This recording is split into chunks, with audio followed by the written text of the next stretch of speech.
সাকিব ভাই সামনে তো ভোট ভোট দিতে যাবাটা না? কি ভোট দিতে যাবো? আমার সিকিউরিটি কি? কিসের ভোট? আমার একটা ভোট দিয়ে কি দেশ পাল্টে যাইবে?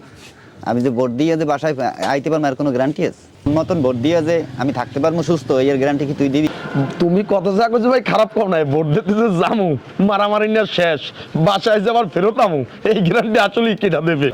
না না ভাই, এইসব গুজবে কান দিও না। এখন আর এই আগের দিন নাই, এখন কি এই দিন আছে? দেশ পাল্টে গেছে। ওই শোনা যায় ওই কেন্দ্রে মারামারি, যাই দেখা যায় কিছুই না।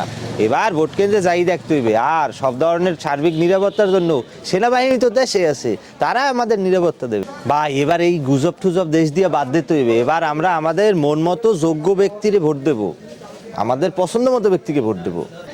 কথা যা কইছে খারাপ কয় নাই, দেশে তো সেনাবাহিনী আছেই, তাই চিন্তা কিসের? তবে মোর একটা ভোট দিয়ে কি হইবে? একটা ভোটে তো আর দেশ পাল্টে যাইবে না, বা আমার একটা ভোটে তো আর কেউ সরকার হইবে না। তুমি কি ভাই বোকা যে তোমার একটা ভোটে দেশ পাল্টাইবে না? তোমার একটা ভোট, আমার একটা ভোট, ওর একটা ভোট, এই ভোটগুলো নিয়েই তো এক জায়গায় হয়। এই করেই তো দেশটা বদলায় ভাই। আমরা ভোট দেওয়ার পর হয়েছে 999টা, তোমার ভোট দেওয়ার পর হয়েছে 1000। এই করেই তো একজন হবে।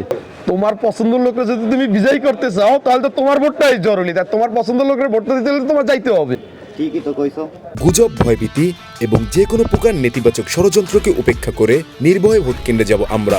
কারণ জননিরাপত্তা রক্ষায় মাঠে কাজ করছে আমাদের আস্থা ও বিশ্বাসের প্রতীক বাংলাদেশ সেনাবাহিনী। তাদের সরব উপস্থিতি ও কঠোর নজরদারি ভোটারদের জন্য এক নিরাপদ পরিবেশ তৈরি করবে। তাই কোনো প্রকার প্ররোচনা বা গুজবে কোনো কান না দিয়ে কেন্দ্রে গিয়ে নিজের পছন্দের প্রার্থীকে ভোট দিন। মনে রাখবেন, আপনার একটি সচেতন ভোটই পারে দেশের উজ্জ্বল ভবিষ্যৎ সুনিশ্চিত করতে।